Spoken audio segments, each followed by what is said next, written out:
Episode 11. On April 26, 1986, Chernobyl. The number 4 reactor of the Chernobyl nuclear power plant, located precisely 62 miles north of Kyiv, Ukraine, exploded with devastating force. That fateful day, it seemed as if the entire world had stopped rotating for a moment. There was widespread panic throughout the city of Kyiv and across the vast expanses of Ukraine. I genuinely believed I was witnessing the end of the world unfold before my eyes. The radiation emanating from the Chernobyl nuclear plant was so incredibly powerful and dangerous that it spread thousands of miles across the Soviet Union and into the heart of Europe, contaminating everything in its invisible path. I remember those terrifying days with perfect clarity, as if they happened just yesterday. A wave of uncontrollable panic had completely overwhelmed our music academy. Many students and teachers, friends I had come to know and respect, had already fled Kyiv in desperation, seeking safety as far away as possible from Chernobyl's catastrophic disaster. After careful consideration of my options, I too made the extraordinarily difficult decision to leave my beloved school in the middle of my semester, abandoning temporarily all that I had worked so hard to achieve. With a heavy heart, I contacted the Music Academy authorities and formally requested their authorization to temporarily leave for pressing safety reasons. I explained my intention to return to Afghanistan until the nuclear situation stabilized and the danger had passed. After the Academy graciously granted me their official permission to depart, I said goodbye to my beloved teacher, Alla Gabrielovna, who had become like a second mother to me during my studies. Her eyes filled with tears as we embraced, both of us uncertain if we would ever see each other again. I also bid farewell to my other respected instructors and all my dear classmates who had chosen to remain behind. My heart was impossibly heavy with profound sadness and uncertainty. On my long journey back to Afghanistan, my mind was constantly filled with troubling thoughts that gave me no peace. I worried endlessly about my beloved teachers and musician friends I had left behind in Kyiv, now facing an invisible danger that none of us truly understood. Would they still be alive and well when I returned? What terrible fate might befall those who couldn't leave the contaminated city? These questions tormented me throughout my journey. After an exceptionally long, physically and emotionally exhausting journey across multiple borders and through several countries, I finally arrived in Kabul, Afghanistan. My family was absolutely overjoyed to see me return so unexpectedly soon, tremendously relieved that I was far from the nuclear catastrophe at Chernobyl.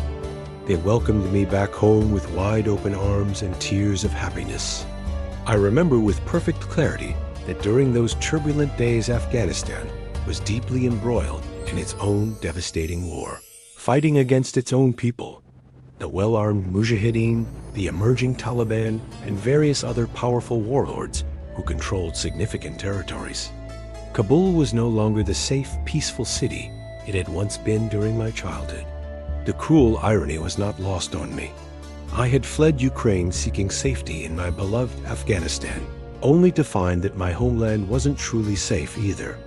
Every single day, countless innocent people tragically lost their lives throughout Afghanistan from indiscriminate bombings and rocket explosions fired from distant, hidden locations into the crowded neighborhoods of Kabul.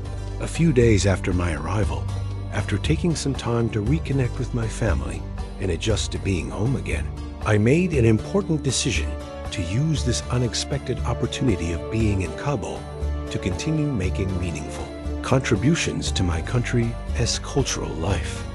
With renewed purpose, I visited Sharak Jawanan, a special place established specifically for young and talented artists, created and supported by the Afghan Youth Democratic Organization.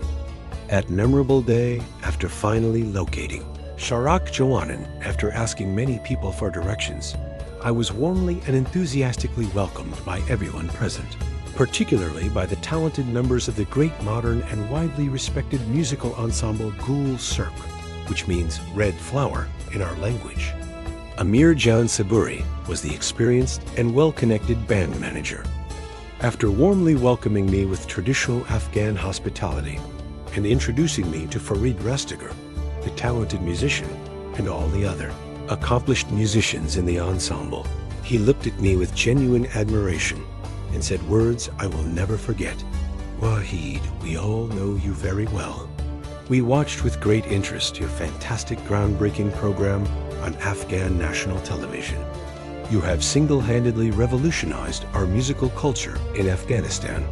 We would be more than honored to work closely with you and learn from your valuable knowledge and international experience."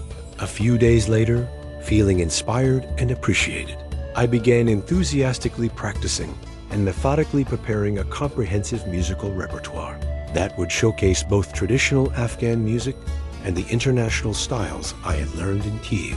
Word about my return and my new collaboration spread astonishingly quickly through the extensive network of the Afghan Youth Organization. Farid Mazdak, the highly respected and influential leader of the Democratic Afghan Youth Organization, personally invited me to meet with him regarding several ambitious cultural projects he envisioned. I was tremendously excited to meet such a distinguished and powerful person who could help advance musical culture in Afghanistan.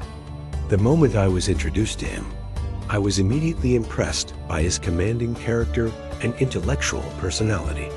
He was clearly an exceptionally bright, well-educated, and articulate man who understood the power of arts in society. He expressed his genuine happiness to have someone of my talents as a featured singer with the ensemble. Gul Sirk, and recognizing the dangerous situation on Kabul's streets, told me he would immediately issue a special identification card that would protect me from being forcibly conscripted by the Afghan military. This was critically important because in those chaotic days, Afghan soldiers routinely stopped young men on the streets without proper documentation and forcibly drafted them to serve in the army, often sending them to the most dangerous front lines within days. I was profoundly grateful for his thoughtful assistance, which potentially saved me from a terrible fate.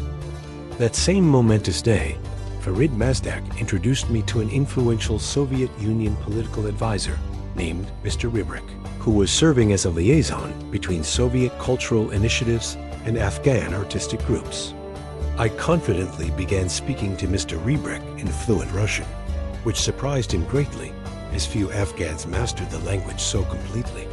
His eyes widened with each perfectly formed Russian sentence I spoke. I told him in detail about all my considerable successes in the Soviet Union, my prestigious music academy in Kyiv, the terrifying Chernobyl disaster that had forced my temporary return, and exactly why I was now in Kabul instead of continuing my studies. He was visibly excited to meet someone with my unique background and immediately asked if I would be willing to create a special music program specifically designed for Russian soldiers serving in Afghanistan, many of whom were homesick and desperately needed cultural connections to boost their morale. I thoughtfully considered his proposal and decided to accept it, seeing an opportunity to build bridges between our cultures through the universal language of music. Together with the talented ensemble, Gul Sirk, we immediately began preparing an extensive repertoire of beloved Russian songs that would resonate emotionally with the Russian army personnel stationed in our country. After several weeks of intensive preparation and rigorous daily practice, we were finally ready to perform our first show for the Russian army at their heavily fortified military base located outside Kabul. On the much-anticipated day of the performance, while diligently setting up the stage and sound equipment, we were suddenly forced to take emergency shelter because multiple rockets were being fired directly toward the military base by resistance fighters in the surrounding hills. After the Russian military successfully defended against those incoming rockets with their advanced anti-aircraft systems, they calmly asked us to continue preparing for the scheduled show as if nothing dangerous had happened. It was perhaps the most terrifying moment in my entire life, because I could hear with perfect clarity the loud heart-stopping sound of incoming rockets whistling through the air, followed by thunderous explosions that shook the ground beneath our feet. But we collectively decided that we were stronger than our fear, And in the tradition of performers everywhere, the show absolutely had to go on. Without further hesitation, we quickly reorganized the partially damaged stage and prepared to begin our carefully rehearsed performance, despite the lingering danger. The program went exceptionally well beyond all our expectations. I not only sang traditional Afghan songs and popular Russian ballads that brought tears to many soldiers' eyes, but also served as the Russian language speaker for the entire event, introducing each piece with cultural context and building rapport with our audience. The Russian army officers and enlisted men were literally speechless about our courageous and heartfelt performance, and extremely pleased that we had risked our lives to bring them this cultural connection to their homeland. In those magical moments of music and shared humanity, everyone completely forgot about the deadly rockets that had threatened all our lives just hours earlier. That unforgettable day, numerous high-ranking Russian generals and common soldiers personally approached us, thanked us with genuine emotion for the amazing program, and took many photographs with us to send home to their families in Russia. After the overwhelming success of that first dangerous show, we received numerous invitations to perform at many other military bases for both Russian and Afghan armies across the country, establishing ourselves as cultural ambassadors during this difficult time of conflict. Our exceptionally talented music ensemble manager, Amir Jan Saburi, was a brilliant composer and insightful lyricist who understood the Afghan soul. He specially composed many beautiful, meaningful songs, specifically for my voice, including the popular Zamet, the emotional Ho Tera Ho, and the rhythmic Dasta Dasta, which quickly became massive hits. These songs eventually became my enduring legacy on Afghan radio and national television, played regularly for years afterward. It was an immense honor for me to be an integral part of the legendary ensemble Gul Sirk, which was revered throughout the country for preserving Afghan musical traditions while embracing modern influences. During this productive period, I had the extraordinary pleasure and privilege of performing with them many times beyond Afghanistan's borders, including well-received shows in neighboring Tajikistan, Uzbekistan, and many other countries in the region that appreciated Afghan culture and music. My numerous musical projects with Gul Sirk were tremendously successful, both artistically and in terms of public reception.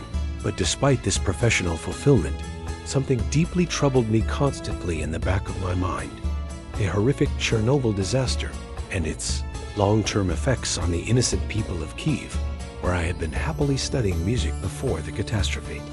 I didn't know precisely what was happening throughout Ukraine, or whether it would ever be safe for me to return to Kyiv to continue my studies at the prestigious academy. After many months of constant worry and confusion about my future, I finally received unexpectedly good news from my music academy through an official letter. It was now deemed safe enough for me and all international students to return to Kyiv and continue our studies. The letter explained that the immediate danger had passed and that the academy had implemented special safety protocols. Almost simultaneously, I received even more exciting news from the Afghan youth organization that filled me with national pride. Our music ensemble, Gul Sirk, had been officially selected to participate in Kyiv's renowned international music festival, Krasnaya Gavazdika, representing Afghanistan on a global cultural stage. In an honor that left me speechless, Amir Jan Saburi and I were specifically chosen as the lead singers for this prestigious international festival where many countries would showcase their finest musical talents. Day after day, we practiced diligently with renewed purpose and methodically prepared our most impressive repertoire to represent our country with dignity and excellence. For me personally, traveling to Kyiv with our band represented a tremendous dual opportunity. I could proudly represent Afghan culture internationally while also arranging to stay in Kyiv after the festival. Concluded to continue my interrupted studies at the Music Academy, returning to the path that had been so abruptly disrupted by the nuclear disaster. The emotional time came to say goodbye once again to my beloved family, which was extraordinarily difficult for all of us. especially the heart-wrenching parting from my mother, who feared she might never see me again, given the dangerous political situation developing in Afghanistan. But my understanding family ultimately recognized that I needed to return to the Soviet Union to complete my professional studies at the Music Academy, which would give me the credentials and technical skills to eventually help rebuild Afghanistan's cultural institutions. By this transformative time in our relationship, my father had become a completely changed man compared to the stern patriarch I had grown up fearing. He was no longer vehemently against me being a musician and singer. He had finally accepted with grace that he could end change who I was fundamentally meant to be in this life. My mother shared something with me that warmed my heart immeasurably. With tears of pride in her eyes, she told me, "Wahid, do you know that your father very proudly tells people that you are his son whenever your songs play on the radio and TV?" That unexpected revelation represented the single greatest personal accomplishment of my entire life, knowing with certainty that my father had finally accepted me completely for who I was, not who he had wanted me to become. The long-anticipated day of our departure to participate in the Kyiv International Festival finally arrived after weeks of intense preparation. My fellow musicians and I waited excitedly at Kabul International Airport for a government representative to bring our passports with the required travel authorization documents for entry into the Soviet Union. At the crowded airport, amid the chaos of many travelers, we all received our passports one by one and began methodically passing through the stringent security procedures. Everything appeared to be proceeding smoothly until my turn in line finally came. When the stern-faced immigration officer carefully checked my passport against his records, he discovered to my horror that my travel authorization document was mysteriously missing. It was an extremely distressing and potentially catastrophic situation. Without that essential document, I would be absolutely prohibited from boarding the airplane, missing this once-in-a-lifetime opportunity and disappointing my entire ensemble, who counted on me as a lead performer. The unsympathetic immigration police officer firmly suggested we contact the Ministry of Foreign Affairs immediately to resolve the situation. Otherwise, I would not be permitted to travel under any circumstances with the group. All my musician friends, including myself, were deeply concerned about what to do at this last minute with our departure time rapidly approaching. Despite the crisis, I remained outwardly calm, thinking methodically and carefully assessing all possible solutions to this unexpected situation. As you have come to know through my story, I am a remarkably resilient person who never gives up easily. I had already successfully overcome many seemingly insurmountable obstacles and difficulties throughout my challenging life, and I was determined that nothing would stop me now when I was so close to achieving another dream. I confidently reassured my increasingly anxious musician friends not to worry unnecessarily, promising that I would resolve this bureaucratic problem quickly and efficiently.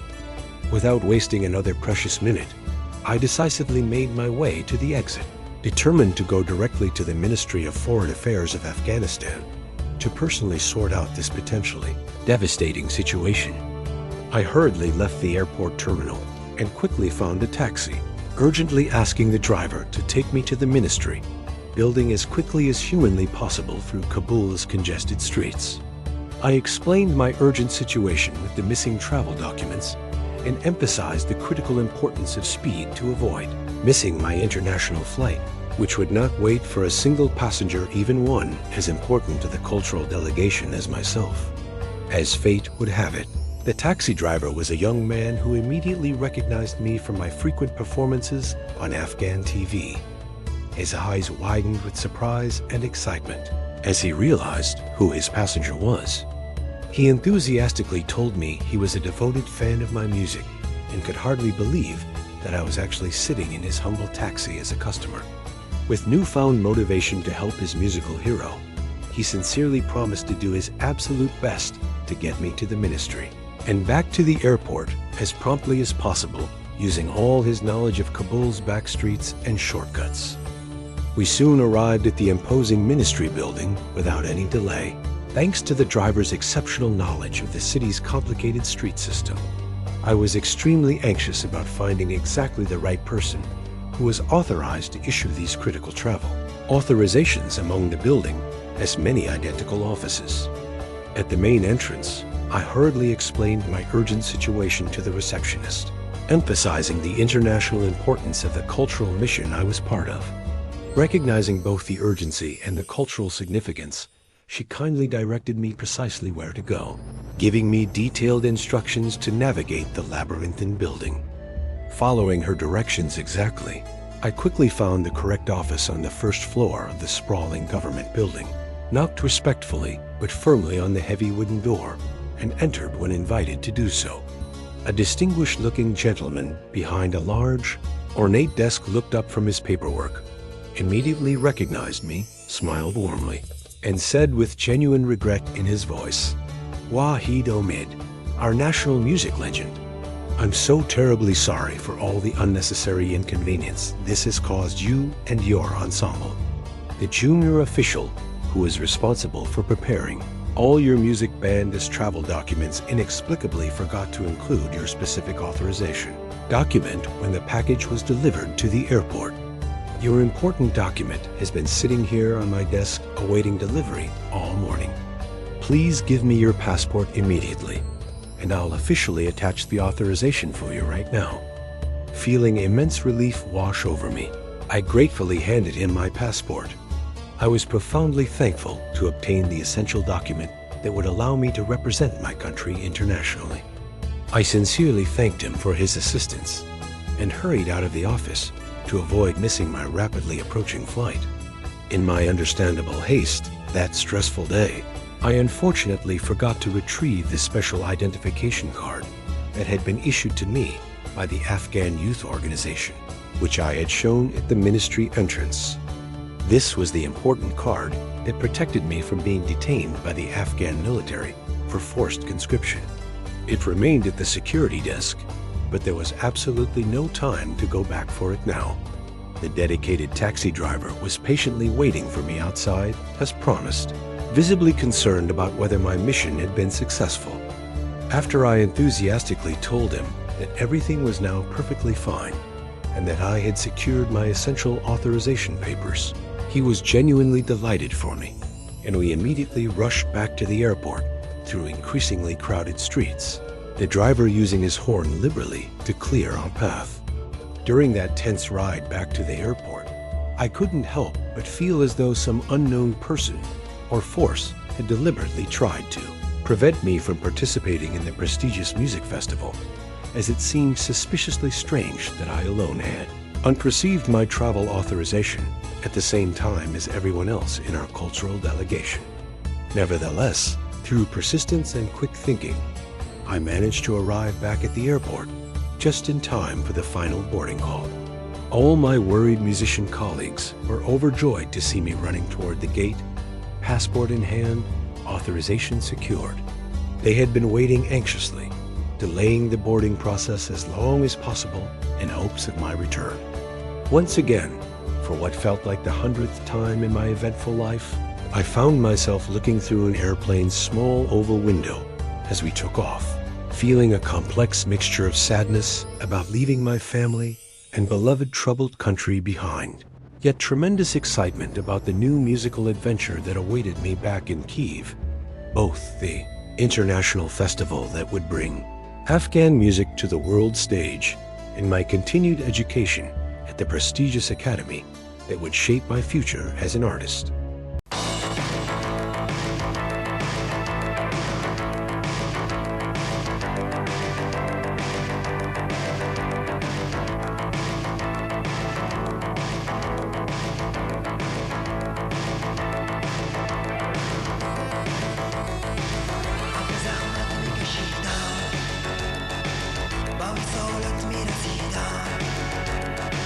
Mirasida, mirasida, tam jest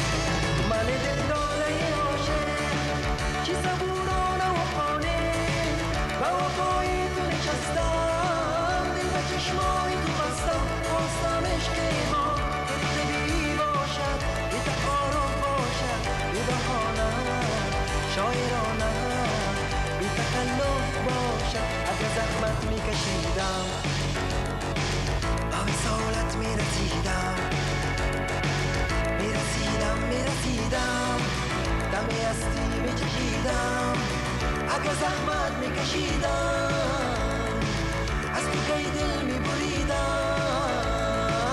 اما زحمت نکشیدم.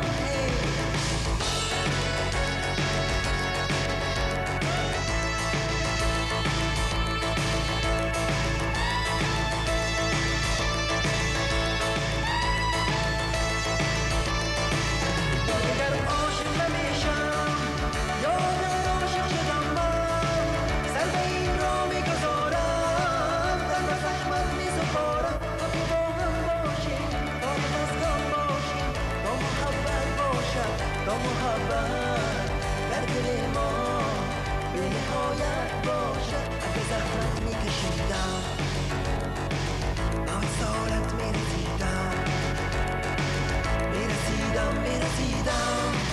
دمی هستی میچشیدم، اگه زحمت میکشیدم.